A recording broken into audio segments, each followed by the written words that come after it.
pues si queréis os paso una puesta a punto que hice ahora estuve colaborando con el Cervera y para el Campeonato de España Junior.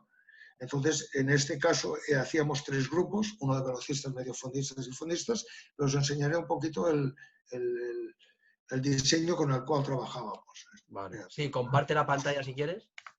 Sí, a ver. Hostia, se me ha muerto el... Bueno, pero vamos por aquí. Compartir pantalla. Y vamos aquí. Vale. Ahí lo vemos, perfecto. Esto fue para el Campeonato de España de Invierno Infantil y Junior del 2017. Entonces, estos son las diferentes sesiones, los días, el lunes 6 de marzo, los que son en azul. Siempre hay un objetivo principal, un segundo objetivo principal del primer entrenamiento, el segundo entrenamiento. Entonces, normalmente son ciclos de 3 días. El primer día es más trabajo aeróbico. El segundo día se hace más trabajo de velocidad y de ritmo de prueba, y el tercer día es trabajo más de recuperación y trabajo técnico. Entonces, son ciclos de 3 días, 3 días, 3 días, 3 días hasta llegar a la competición. Variamos las sesiones. En el primer ciclo de 3 días son 2-2-1, 2-2-1, luego 1-1-2, 1-1-2. Se van bajando las sesiones y entonces un poquito aquí están puestos los objetivos principales. Fijaros que siempre hay un trabajo de mantenimiento en seco. No es aquello de decir, no, estamos en puesto a punto, no hacemos nada de trabajo en seco. Sí que continuamos haciendo trabajo en seco y yo no sé qué me pasa aquí. Aquí se ve perfecto, Tony? Sí, no, bueno, aquí en el documento, en la parte de abajo del documento, se ve que hay 3 grupos de velocistas, de mediofondistas y de fondistas. Ah, es porque tienes que, mira, si tienes la vista protegida, si le das arriba del todo que pone habilitar edición, si le pinchas vale, puedes manipular. Vale, de acuerdo, claro, la tenía aquí. Y ya podrás manipular el Excel. A ver,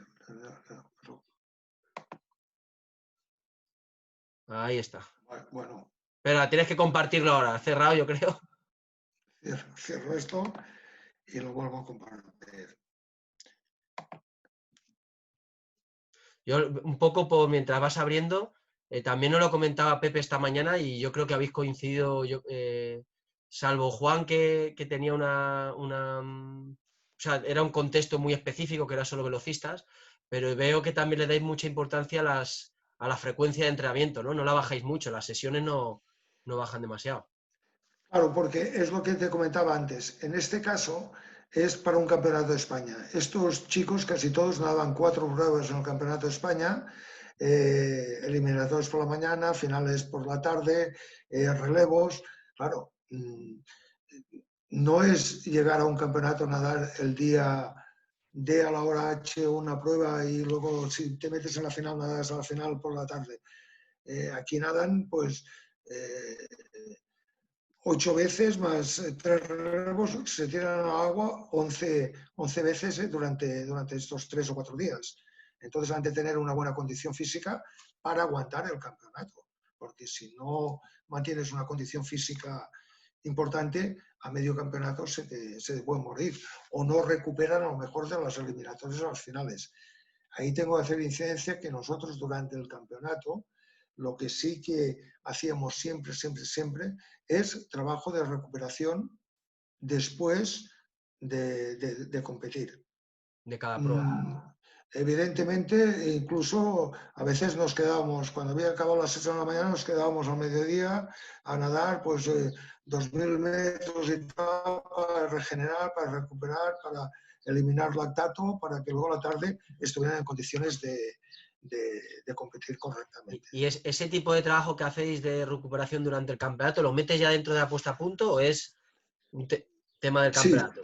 No, no, no.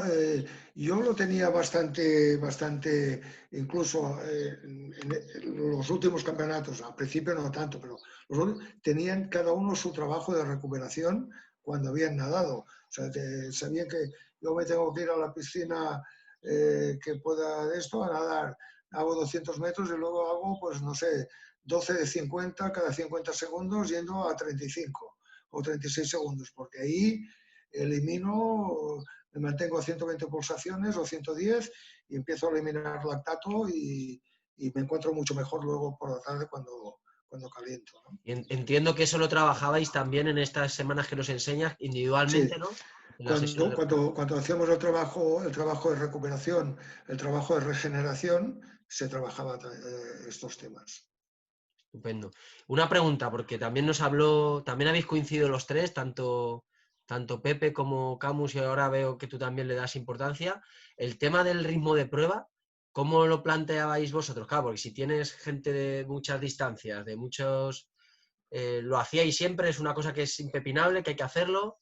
O... Yo he trabajado durante todos estos años e incluso ahora mucho con el trabajo de la relación de frecuencia y ritmo de nado.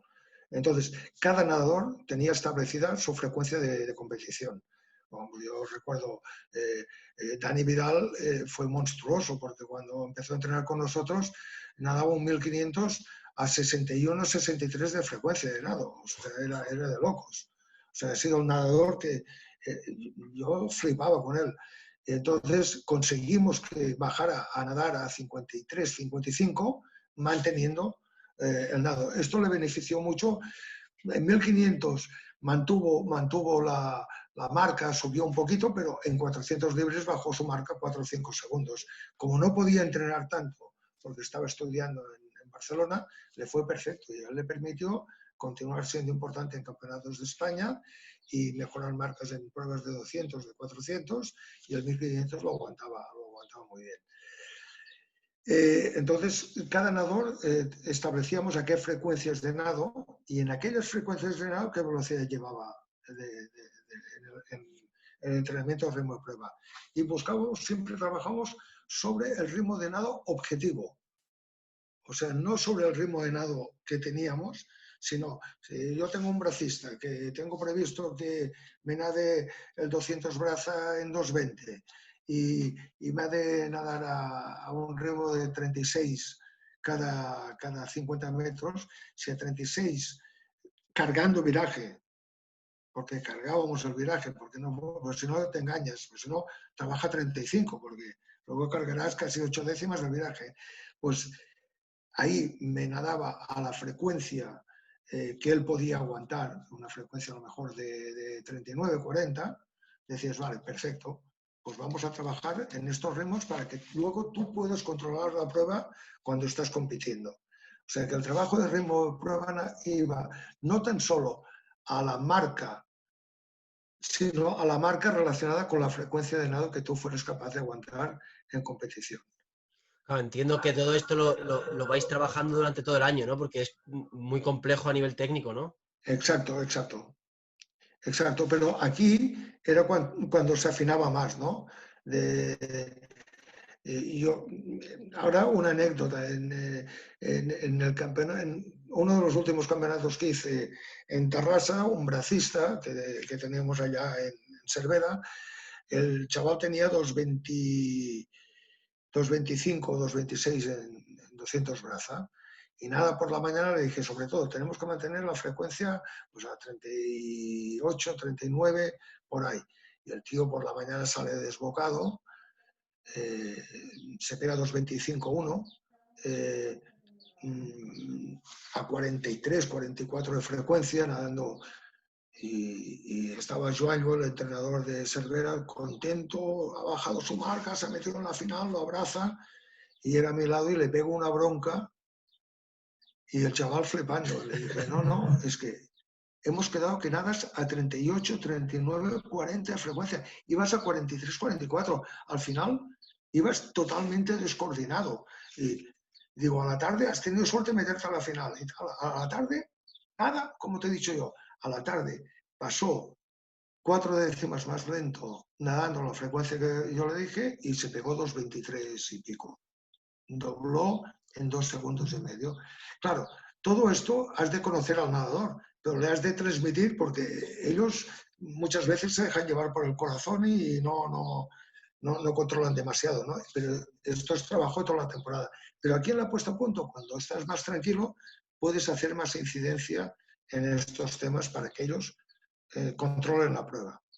Y una pregunta, ¿cómo hay entrenadores, ¿no?, que cuentan un poco, pues desde la prueba que me interesa, hecho para atrás? Hoy nos contaba Pepe que iba reduciendo con unos porcentajes el volumen hasta que llegaba al comienzo del campeonato. Cuando tienes 35 nadadores, que cada uno nada una cosa en un calendario, ¿cómo haces o sea, desde cuándo empiezas a descansar? ¿Haces una generalidad? ¿Los separas y hay unos que empiezan antes, después? No, yo hacía la puesta a punto y a lo mejor los velocistas empezaban un poco antes, un ciclo antes de 3 días, pues yo hacía una puesta a punto de 15 días. Entonces, a lo mejor los velocistas que estaban más cargados muscularmente y tal, pues empezaban a los 18 días y los fondistas no empezaban hasta los 12 días. O sea que las chicas a lo mejor empezaban un poco más tarde la puesta a punto porque son más aeróbicas y no tienen... Ahora, dentro de las chicas a lo mejor tienes una que tiene una masa muscular muy importante y dices, no, está de empezar con los chicos. Claro, hacer estas diferencias, el que los nadadores entiendan que estas diferencias las haces no porque este me cae bien o porque el otro me cae mal, sino que las haces porque estás intentando sacarles el máximo rendimiento. A ver, cerramos, espera un momentillo, Tony. Vale, ya está, que teníamos alguno... Vale, perdona, sigue, continúa. Bueno, entonces, claro, con grupos tan grandes, lo que al hacer grupos dividirlos en 4 subgrupos, ya tienes de 35 y a lo mejor son 4 grupos de 8.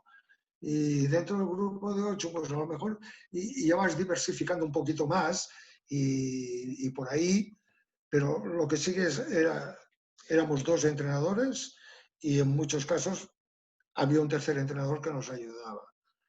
Y rotábamos, o sea, no siempre Alberto Bella estaba con los fondistas y yo con los velocistas y el Chuma cuando venía se ponía con los bracistas, sino que yo estaba con velocistas, estaba con los fondistas, íbamos rotando, íbamos cambiando un poco para estar todos nosotros concienciados del trabajo que hacían ellos y que ellos no les fuera tan extraño pues el estar con un entrenador con el otro, ¿no? Claro. Mira, me pregunta, aprovecho, que creo que tiene relación, me pregunta Félix, que estas divisiones que hacíais entre grupos de la puesta a punto, que si estas divisiones estaban hechas ya desde el principio de temporada, o sea, ya desde que llego en el periodo general los separo, y después me pregunta, en base a esto, que si, por ejemplo, con categorías infantiles, tú ya especificarías también grupos distintos. A ver, la primera pregunta. Yo a principio de temporada dividía a los nadadores en sus diferentes grupos. Los conocía y ya sabía en cada grupo, a cada uno qué grupo poner. Pero sí que hacía diferencias, pongamos el ejemplo que os he puesto. Yo tenía a Miguel Jiménez o a Raúl Pérez o alguno de estos que nadaban objetivo 400 estilos, Lorenzo Ruiz o Almeida. Y entonces estos empezaban la primera, dijéramos, el primer mes o ciclo de la temporada, el primer ciclo de la temporada, lo hacían con los fondistas. Y luego el segundo ya pasaban a hacerlo con los mediofondistas. O sea, que los cambiaba en función de las necesidades que yo veía. O algún nadador pues, que había perdido entrenamiento pues, por lo que fuera, ¿no? Porque había estado lesionado o por tema de estudios, entonces pues durante un tiempo lo metí en otro grupo para que me recuperara aquello que yo consideraba que le faltaba, ¿no? Todo esto hablado con él y explicado, ¿no? O sea, no por capricho, no porque soy yo el entrenador y lo digo y por mis cojones, pues no. Es, mira, vamos a hacer esto porque creo que te has bajado en este aspecto y vamos a recuperarlo, ¿no? Entonces lo hacíamos. En cuanto a lo que me dice de los infantiles, yo en los infantiles Ahí las puestas a punto eran bastante más cortas, 9 días, 6 días, no mucho más, porque la mayoría no están aún muy formados, muy musculados y tal, con lo cual no necesitan tanta recuperación muscular. Y entonces, pues sí que a lo mejor los tenía en dos grupos, ¿no? Los que eran más nadadores de 100, 200 y los que eran más nadadores de 400, 1500, en un par de grupos. Velocistas puros en edades infantiles es difícil tener alguno, sí que hay alguno, pero entonces, bueno, esta es la excepción, te puedes hacer una excepción, pero trabajábamos un poquito más grupalmente, ¿no? Y en dos grupos. Y puestas a punto no tan largas. Vale. Y un poquito lo que cojo la pregunta antes que te he hecho, es eso, para abordar la programación de la puesta a punto, ¿qué crees que es mejor? Cuando estás con grupos grandes, empezar a entrenar y eso, lo que comentabas, entre 9 y 12 días antes voy a descansar, o como hacen algunos entrenadores, que es planifico la puesta a punto y a partir de ahí ya hago todo lo demás, ¿no? Hay gente que planifica un poco hacia el campeonato y otros desde el campeonato. ¿Cómo lo recomiendas tú cuando tienes un grupo tan grande? No, yo normalmente marcaba en el calendario dónde tenía el campeonato. Entonces, de ahí para atrás, sabía que las 2 últimas semanas eran de puesta a punto y tiraba hacia atrás. Y entonces decía, bueno, pues me entran tantas semanas de acumulación, tantas semanas de trabajo de transformación, porque yo trabajaba bastante con el ATR. sistema ATR, y que me iba bien. En aquel momento era yo lo que consideraba más adecuado y tal. Y trabajamos, lo que sí que hacía subgrupos, hacía acumulación 1, acumulación 2, donde a lo mejor metía ya otros tipos de trabajo por ahí en medio. O en realización, pues la primera parte de esto y luego era la puesta a punto final. Pero sí que marcado desde el campeonato objetivo hacia atrás. También tengo que decir que mucha competición de la que se hacía, si nosotros teníamos el campeonato de España como objetivo y tal, pues a lo mejor el campeonato de Cataluña lo utilizamos como trabajo de ritmo de prueba, porque yo digo, el mejor trabajo de ritmo de prueba que puedes hacer es la competición. Claro. Y entonces a lo mejor decías, pues, un Ciudad de Barcelona, un campeonato de Cataluña, pues ahí no vamos a descansar mucho, pero vamos a hacer el trabajo de ritmo de prueba, controlando frecuencias, controlando parciales, controlando tal. Claro, Es muy curioso. perdona Tony, que te corte, pero justo ayer se lo preguntaba también a Juan, hoy Pepe lo ha comentado también, y es curioso que cada uno lo veis de una manera. Juan, por ejemplo, ayer comentaba que para él 15 días antes, un velocista, para él era importante que nadara rápido.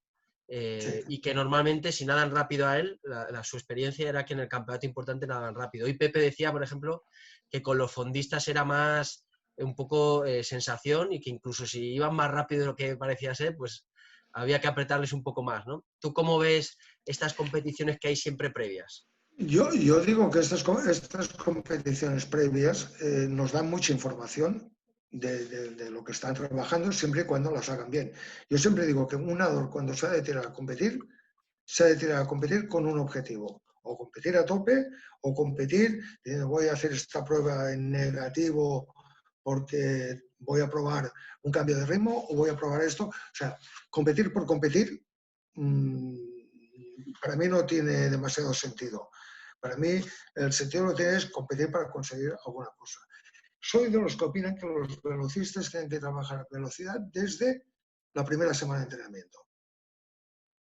O sea, porque si no pierden la sensación de velocidad, los estamos durmiendo, ¿no? De alguna forma. Entonces, este estímulo lo tienen que tener durante toda la temporada. Entonces, estoy muy de acuerdo con lo que dice Juan, ¿no? De que 15 días antes han de nadar rápido. O sea, está clarísimo. Pero es que han de nadar rápido 15 días antes, pero a lo mejor un mes y medio antes o 2 meses si haces una competición donde hay velocidad, pues han de saber nadar rápido, nadar en las frecuencias cercanas a la competición, que a lo mejor no tienen tanto rendimiento muscular porque están cansados y tal. Perfecto, pero al menos sí plantear el nadar buscando el ritmo de prueba o la forma de nadar de campeonato. Vale, muchas gracias. Mira, me pregunta ahora mismo Pablo que en el caso del volumen durante la puesta a punto, que cómo lo distribuyes, si concentrabas el volumen en esos ciclos o que sin embargo lo hacen más... O sea, cada ciclo de 3 días iba bajando un poco el volumen. O sea, el primer ciclo de 3 días, a lo mejor, por ponerte un ejemplo, aquí tenemos 2 sesiones, por la mañana hacían trabajo de umbral y tenían pues 4.000 metros y a la tarde hacían un trabajo aeróbico medio y tenían 4.000 metros más. Pues este día habían hecho 8.000 metros. En este grupo que vuelve a haber trabajo de umbral, entonces a lo mejor entre mañana y tarde eran 7.000. Luego, cuando llega el otro, ya a lo mejor son 6.000. O sea, vas bajando el volumen. Lo que sí que tengo que decir es que yo soy un entrenador que difícilmente, al principio lo hacía, luego al final ya acabé que me importaban muy poco los metros que hacíamos. O sea, yo no era de, hostia, tenemos que hacer 8.000 metros, no. Tenemos que hacer tantos entrenamientos de 2 horas, en este entrenamiento pues hacemos esto y que han salido 6.500 metros en cada entrenamiento, pues han salido 6.500. O han salido 7.000. A veces haciendo 7.000 metros los haces a una intensidad muy baja y no sacas el rendimiento que quieres del entrenamiento, pero a lo mejor haces 5.500 a las intensidades que tú has planificado y le estás sacando mucho más rendimiento que el trabajo, ¿no? O sea, que Entonces, todo esto, jugar con intensidades y tal. Yo más que nada íbamos bajando sesiones, cada sesión había más trabajo de regeneración y menos trabajo de carga, ¿no? Claro. O sea, que la intensidad entiendo que era un poco, es el parámetro que utilizáis, ¿no? Exacto, Para la puesta a punto. exacto. El volumen nos da un Exacto. poquito igual. Y en base a esto, que lo has comentado también antes, ¿tú crees que habría que hacer diferencias, aparte de por las pruebas o el individuo, en la puesta a punto entre mujeres y hombres, entre nadadoras y nadadores? Al principio no lo creía. Luego me fui dando cuenta de que sí, de que se tenían que hacer algunas diferencias, sobre todo porque mentalmente las chicas no son igual que los chicos. Después, porque si les hacías unas puestas a punto más largas, empezaban que si he perdido tensión muscular, que si... Entonces tenías que mantenerlas un poquito más de esto. Y lo que sí que me fue muy bien fue el hacer un mínimo trabajo de mantenimiento muscular, de hacer sentadillas, saltos, tal y esto, en algunas sesiones, porque muscularmente, el tono muscular lo notaban mejor. Y esto se notaba más en las chicas que en los chicos. ¿Cuándo dejabais de hacer el físico por completo? Estoy viendo aquí que A 4 ver, días antes. sí, mira, aquí tienes un caso. El campeonato empieza un sábado, pues el lunes aún hay trabajo de mantenimiento en seco. Claro. O sea que estos son juniors. Sí, sí. Sí, pero cambia mucho para un absoluto desde tu punto de vista. No. O sea, más o menos quiero decir que ¿entiendes? Es mantener el trabajo en seco. Claro, no es el trabajo de hacer una sesión de seco de una hora con una carga, sino son trabajos de mantenimiento seco, que puedes hacer con gomas o puedes hacer 40.000 cosas, ¿no? Es igual que el trabajo. Yo, cuando llegábamos a la puesta a punto, lo que era manoplas y todo esto lo iba eliminando, excepto a alguno que quería mantener la tensión muscular, y el tema de aletas ya solamente lo utilizábamos para el trabajo de velocidad, ¿no? Para la sensación de velocidad asistida. Claro. Y esto es una pregunta, no sé si alguien, ya sabéis que por privado me podéis ir preguntando, yo ahora haré otras preguntas. A mí una cosa que me parece complicadísimo es, yo voy a abordar un campeonato con un montón de deportistas, cada uno con sus objetivos. Estoy en el campeonato, unos van bien, otros van mal. ¿Cómo abordar a nivel motivacional? ¿No? Que yo creo que eso, a mí al menos me daba la sensación desde fuera, ¿no? Que era una cosa que haces muy bien. ¿Cómo haces que un deporte individual, ¿no? Un equipo, sobre todo un campeonato de España, donde al final tienen objetivos individuales, no es una copa nacional, ¿no? ¿Cómo haces para que todo el mundo vaya en la misma dirección? Yo mira, yo he tenido una suerte, porque yo creo que esto es una suerte, no sé, o de formación profesional, pues, también puede ser, que yo sabía perfectamente cada nadador por sus objetivos a qué frecuencias tenía que nadar y qué es lo que habíamos preparado y lo llevaba en la cabeza, ¿no? Entonces, el ser capaz de a cada nadador recordarle, hablar con él, ¿no? Y recordarle, oye, acuérdate, has de nadar en estas frecuencias, estos ritmos, tal, el tema de los viajes. Y le hace sentirse especial, ¿no? O sea, de decir que su entrenador sepa exactamente qué es lo que tiene que hacer él, le hace sentirse especial y esto les hace subir su autoestima. Y tan importante era esto hablarlo con el nadador que iba al Campeonato de España para ver si se podía meter en una final o en una final B, como hacerlo con el nadador que iba a ganar o intentar ganar una prueba y batir el récord de España, ¿no? O sea, darle la misma importancia a la hora de hablar con ellos. El hecho de tener 35 nadadores que ellos individualmente se sientan importantes, porque es su campeonato y ahí quieren hacerlo lo mejor posible, hace que todo esto ayude a todo el grupo. Si encima es un campeonato que hay puntuación por equipos, pues hostia, aún más. Si es un campeonato que a lo mejor no hay puntuación, pero hay relevos y en los relevos ahí todos tienen que estar ayudando y tal. Y una cosa que es muy importante, que es a medida que el equipo va creciendo, el orgullo de equipo, el sentirse que ellos son de un equipo y que aquel equipo es un equipo importante y que el conseguir contra más gente metamos en finales o contra más gente tengamos en podiums o tal, pues para el equipo es mejor. Todo esto hace que unos vayan ayudando a los otros. Muchas veces hay un nadador que es el que llega al campeonato por primera vez, que está un poco de, bueno, yo aquí, ¿qué hago? No, no, no, tú aquí vienes a competir lo mejor que puedas, hemos preparado este campeonato y tal, y te has de sentir importante, integrante del equipo, ¿no? Entonces, recordaré en este campeonato, en Palma, nosotros teníamos una nadadora que aún era infantil o junior, muy rápida en 50 espalda, y teníamos el relevo de 4x50 estilos femenino, con lo recordará. Y bueno, la espaldista importante del equipo era Diana, mi hija, pero llevaba varias pruebas y estaba hecha polvo. Y entonces dije, pues no nadas el relevo, estás muy cansada. Eli, vas a nadar tú el relevo. Se me puso a llorar. Se me puso a llorar, dijo, no, no, no, no, no. Y ¿cómo que no? Tienes la oportunidad de nadar una final de un campeonato de España, un relevo que tenemos y tú, pero es que, digo, que estás preparada de sobras. Y entonces estuve hablando con ella, tal. Bueno, al final ella media muerta de miedo porque era el primer campeonato de España que iba, se tiró el relevo, se pegó un marcote de cojones y quedaron subcampeones de España y tal.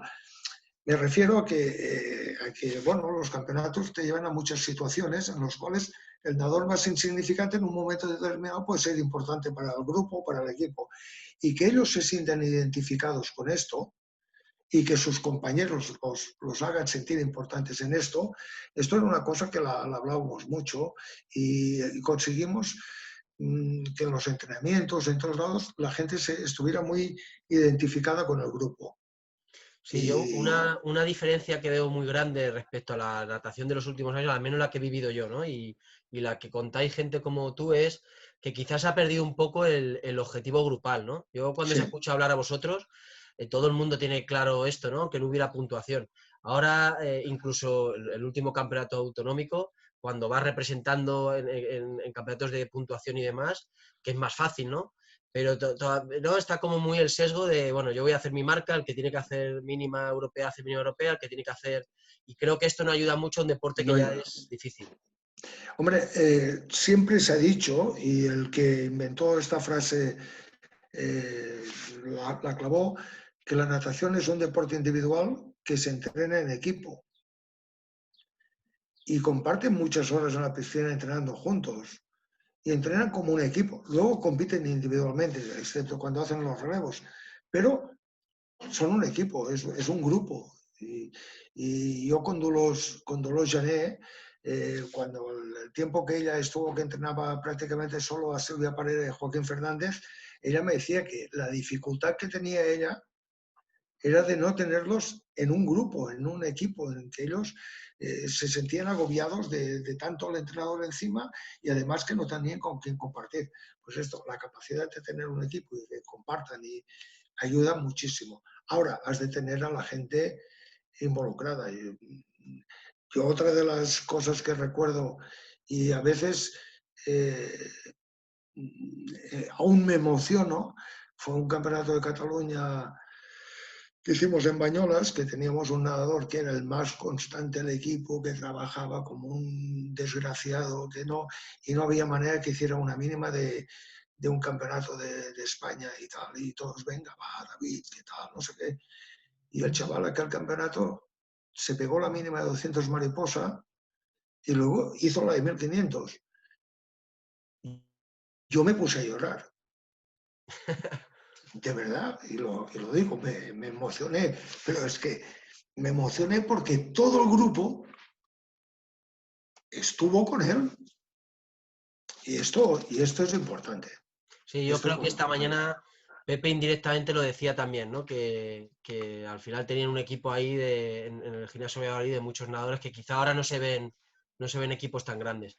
Una pregunta antes, que me está pasando preguntas, yo te quería preguntar que asignabais roles dentro del equipo, es decir, había lo que pasa mucho en Estados Unidos, ¿no? El capitán, ¿no?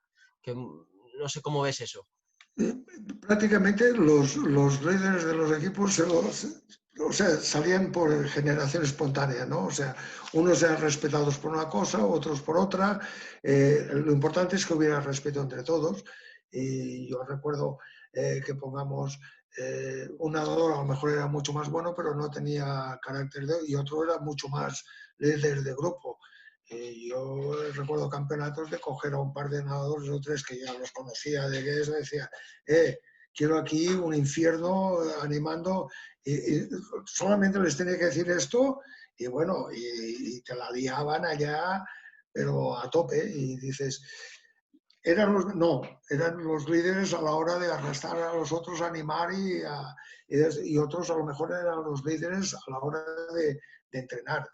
Y, y Claro. eran los que salían delante y cada uno tenían sus roles, pero estos roles eran más por carácter y porque ellos mismos se iban colocando en una situación o en otra.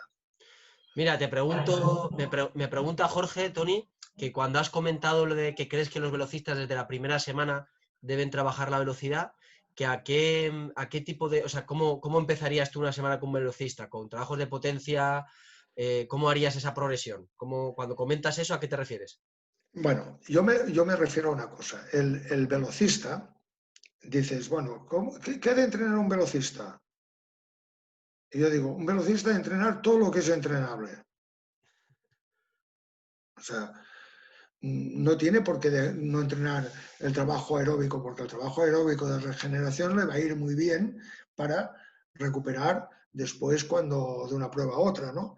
Entonces, trabajo de explosividad, trabajo de resistencia a la velocidad, trabajo de velocidad de ejecución de un ciclo de entrenamiento. O sea, es que hay muchas formas de trabajar la velocidad, ¿no?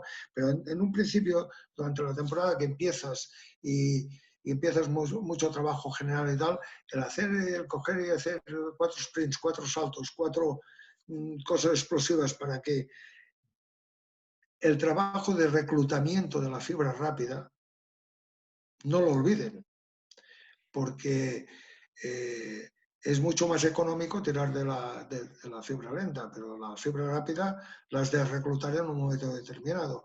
Entonces, en un velocista aún es más importante el mantenimiento este, ¿no? Entonces, puedes hacer trabajo explosivo, puedes hacer un día, a lo mejor no hace falta que lo hagas cada día, pero algunos días al principio del entrenamiento que empiecen con 4 sprints tal, o que hagan siempre unos cuantos saltos bien hechos antes de empezar el entrenamiento, o dentro de la preparación física, cuando acaban de hacer todo el trabajo de carga y tal, pues ellos se quedan a hacer, o antes de empezar, porque yo siempre digo es el trabajo de velocidad, si lo haces en situación de fatiga, no es igual que si lo haces descansado, ¿no?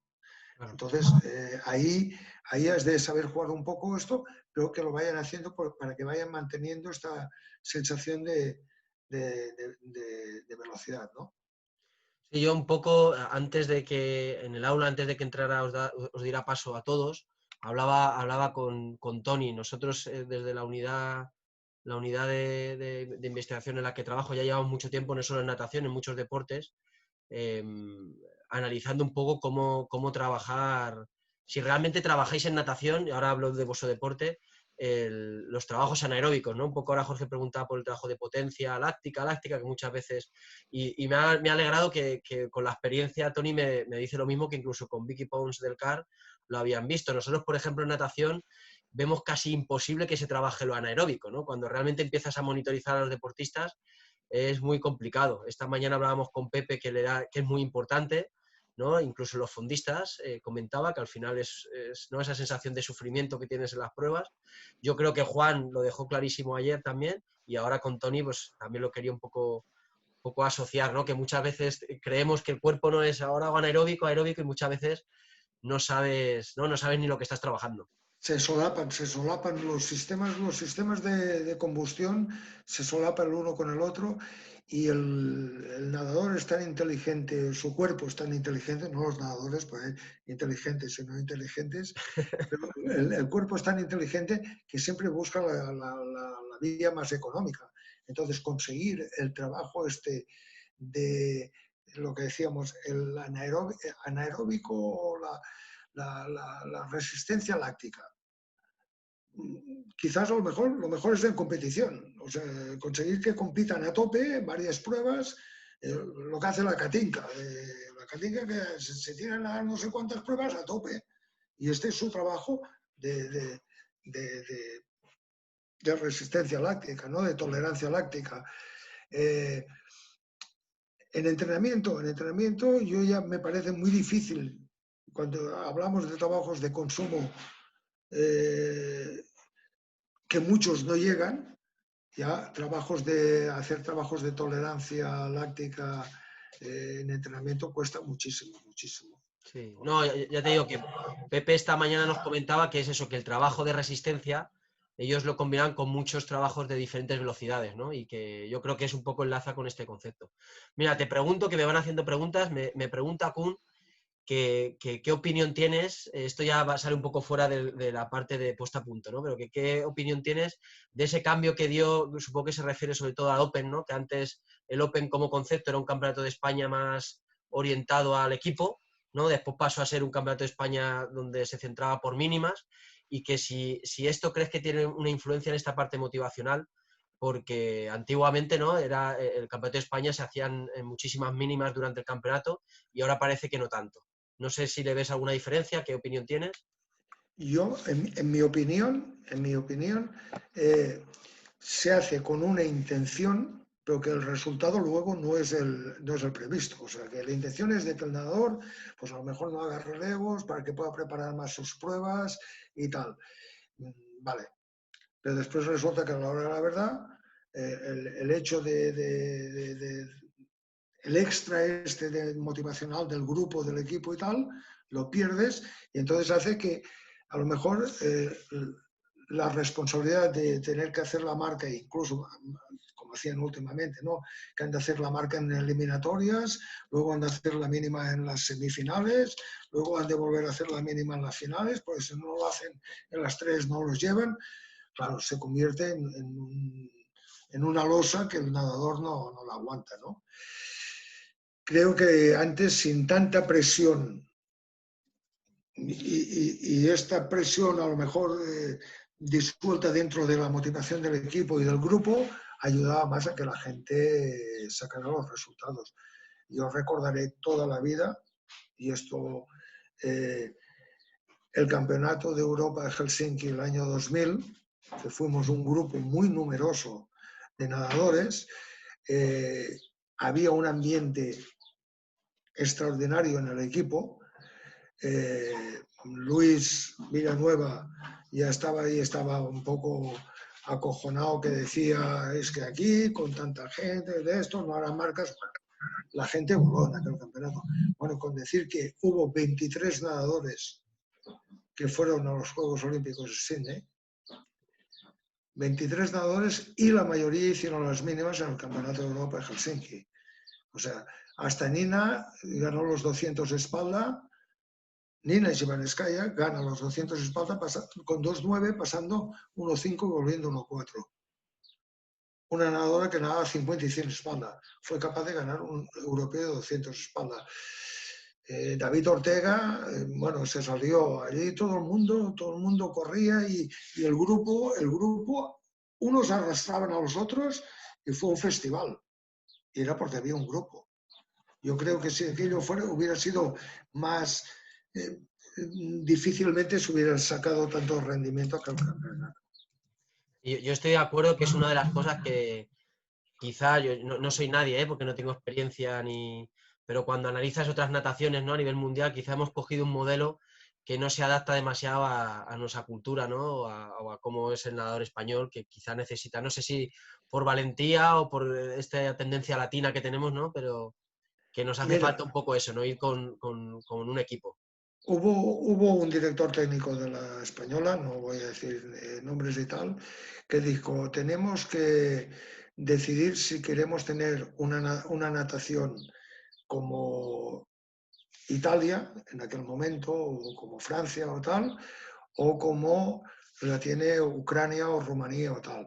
Dice, y nosotros, como no tenemos tanto poder económico y tal, deberíamos hacer como hacen Ucrania, Rumanía y estos países, seleccionar a los mejores, y se tomó esta opción y bueno, Y y así vamos. no hay que decir mucho más. Y así vamos, así vamos. De tener 23 nadadores en los Juegos Olímpicos hemos ido bajando, bajando, bajando. Sí que hemos tenido nadadores que han quedado campeones olímpicos. Pero bueno, yo creo que Mireia Belmonte hubiera quedado igual si hubiera estado en un grupo más de esto que en un entreno más reducido. Porque bien lo hizo bien con Fred cuando estaba en el Sabadell. Sí. Y era un equipo grande y ella allí lo hizo bien. Que luego lo ha hecho en un grupo reducido 4 o 5, bueno, el entrenador era el mismo, ¿no? Yo creo que pasa porque nuestra natación coja mucha experiencia internacional, que hayan grupos de nadadores que vayan a campeonatos de Europa casi con equipos completos. Quizás en Juegos Olímpicos sí que han de ir grupos reducidos, porque es lo que mandan los Juegos, es lo que manda FINA, es lo que manda el Comité Olímpico Español, pero en los otros campeonatos tenemos que dar experiencia a la gente, y la gente las grandes experiencias las coge compitiendo en eventos importantes. Sí, a mí me llama mucho la atención escucharos a los que lleváis tantos años y habéis tenido tan buenos resultados, porque contrasta mucho con la opinión que a lo mejor, o al menos yo escucho, ¿no? Tienen muchos entrenadores ahora más jóvenes de centrarse, ¿no? Pues tengo el bueno o la buena, ¿no? Que me puede hacer ese mínima europea, y me voy solo con ella, ¿no? Cuando a lo mejor si lo diversificas un poco más, quizá ese mismo deportista también corre más, ¿no? Sí, sí, no, yo lo tengo clarísimo. Yo tengo, en mi opinión, yo siempre digo que hasta infantiles deberían de entrenar todos en sus clubs, en grupos de entrenamiento, claramente. Y mira, habrá los que correrán más, los que correrán menos, pero se les tiene que dotar a todos de un trabajo de base, un trabajo técnico importante y tal, a todos. Luego ya cuando entren en juniors, pues ya van destacando más unos, y a lo mejor, bueno, aprovechar que hay muchos clubs que pueden hacer el trabajo de un centro de entrenamiento, que no tienen por qué estar en un centro de entrenamiento, y los que lleguen a centros de entrenamientos, darles lo que les hace falta en las edades que les hace falta. O sea, yo, por ejemplo, he estado trabajando con la Federación Catalana durante 9 años. Considero que a un nadador de 13 años o 14 años no le puedes dar ya fisiólogo, psicólogo, preparador físico, no toca. En mi opinión, no toca. O sea, si les das todo esto a los 13 años, cuando tengan 18 o 20, ¿qué les tienes que dar? No llegan a esa edad. Claro, entonces se nos queda por el camino. O sea, yo creo que a estas edades se les tiene que dar aprender a entrenar 8 por calle, es igual. Aprender a, ¿entiendes? Muchas cosas y luego cuando toque, pues ya tendrán pues, el fisiólogo, ya tendrán el psicólogo, y la nutricionista, el preparador físico, lo que sea. Entonces, toda esta progresión en el trabajo la hemos perdido un poco de vista, ¿no? Entonces estamos muchas veces especializando antes de hora. Mira, Tony, me pregunta Damián que cuál es tu opinión sobre el potenciar, ¿no? A través de, en este caso, la Federación Española o la Federación Autonómica que fuera, la figura de los relevos, ¿no? A nivel, el buscar estrategias para que la gente le motive los relevos. ¿Cómo lo ves?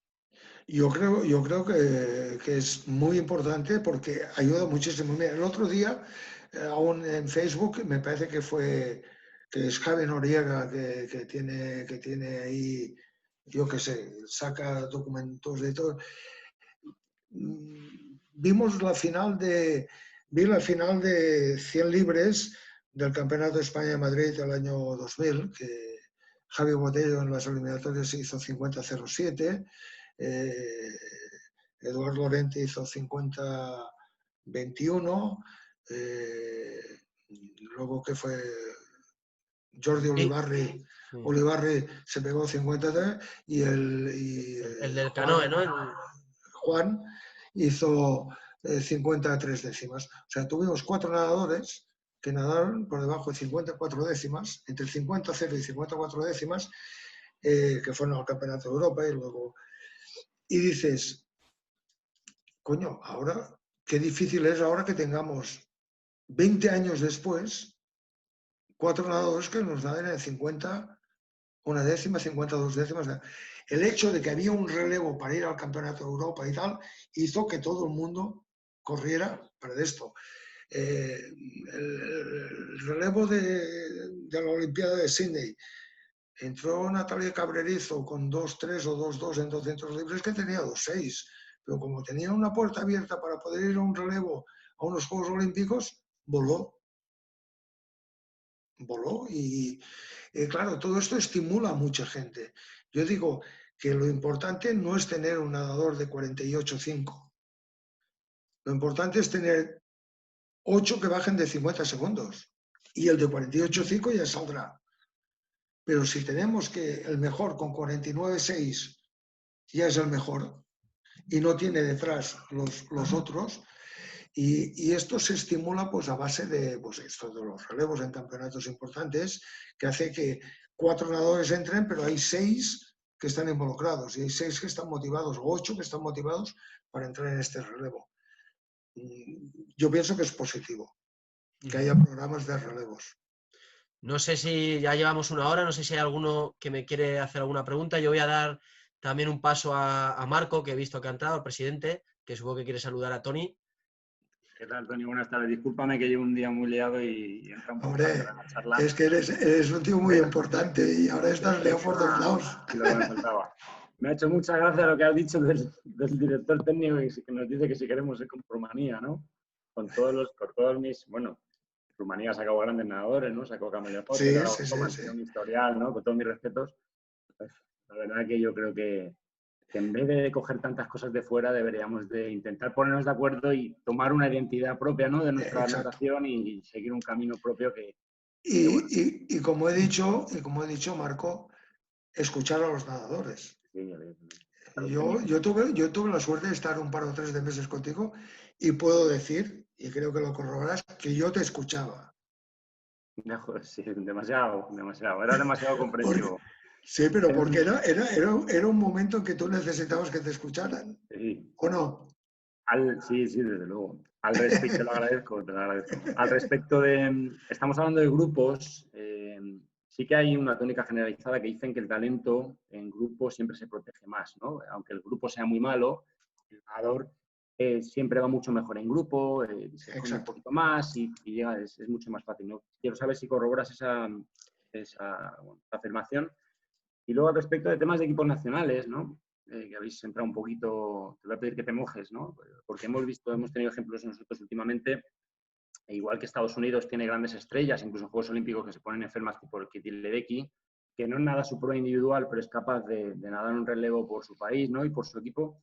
Nosotros tenemos el ejemplo contrario, ¿no? Algunas nadadoras que dejan de nadar un relevo que tiene un palmarés interesante para dar preferencia a su prueba individual.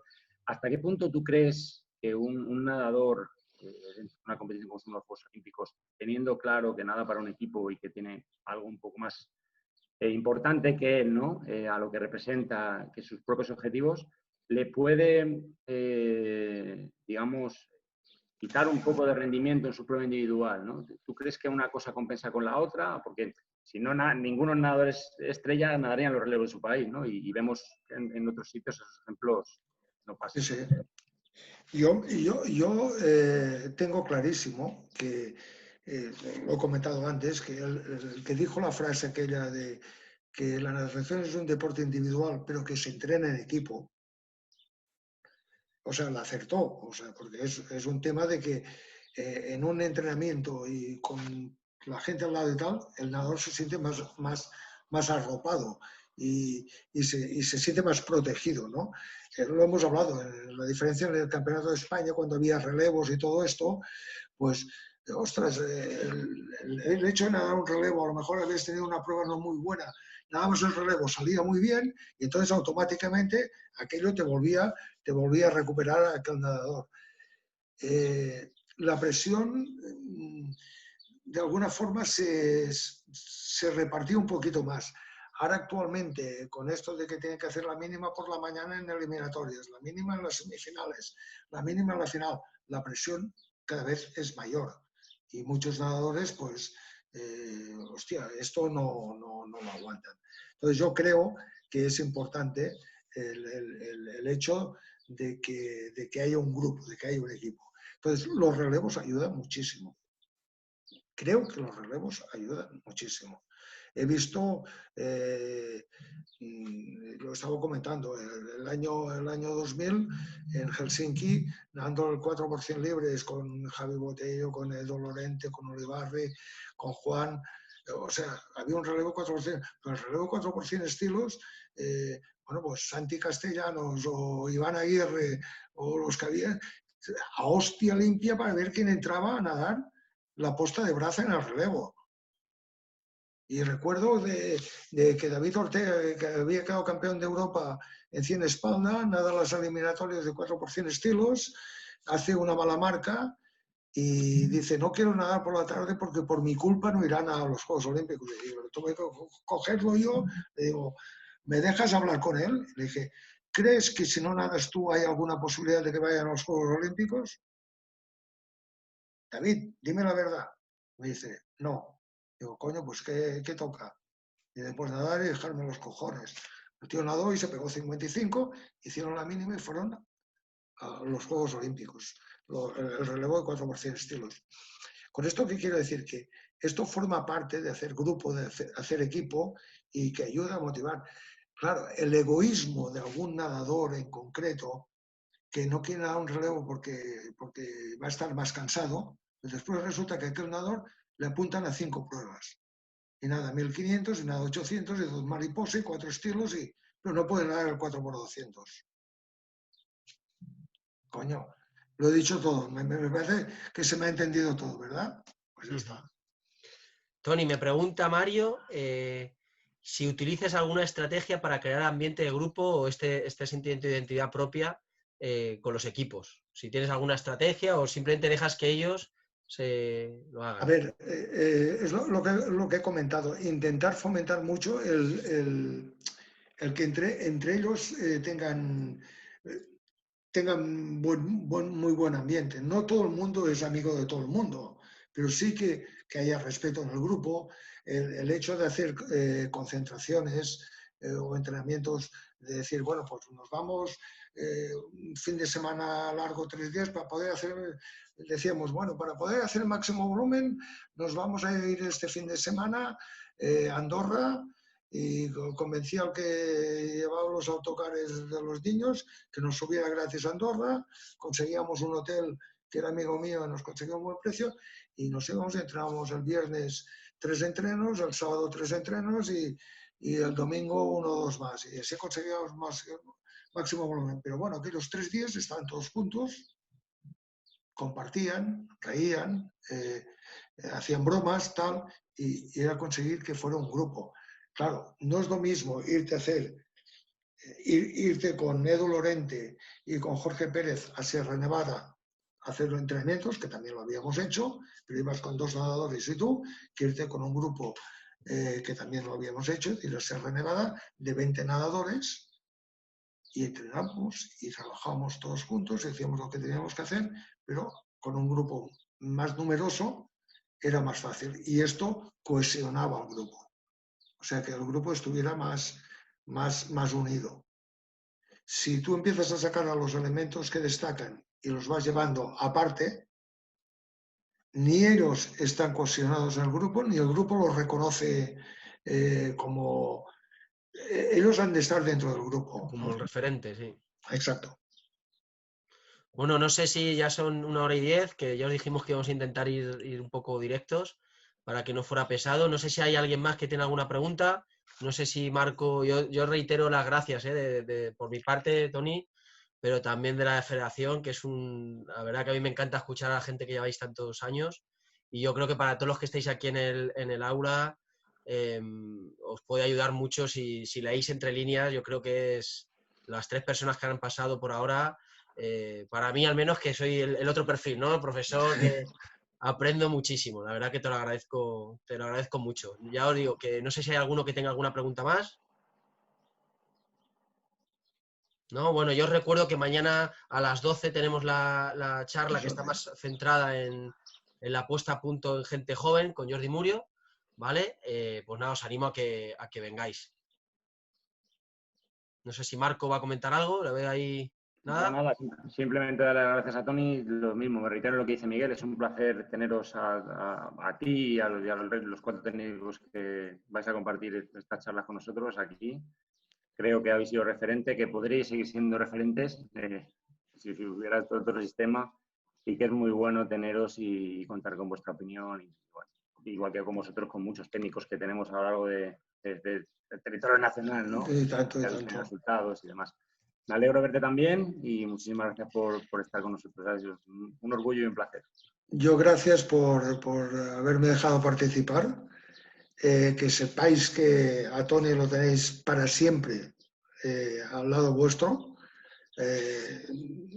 La natación es mi deporte, es mi vida y aquí estoy para lo que haga falta. ¿De acuerdo? Muchas gracias, Toni. Bueno, hasta mañana a todos, chicos. Venga. Gracias. Deu.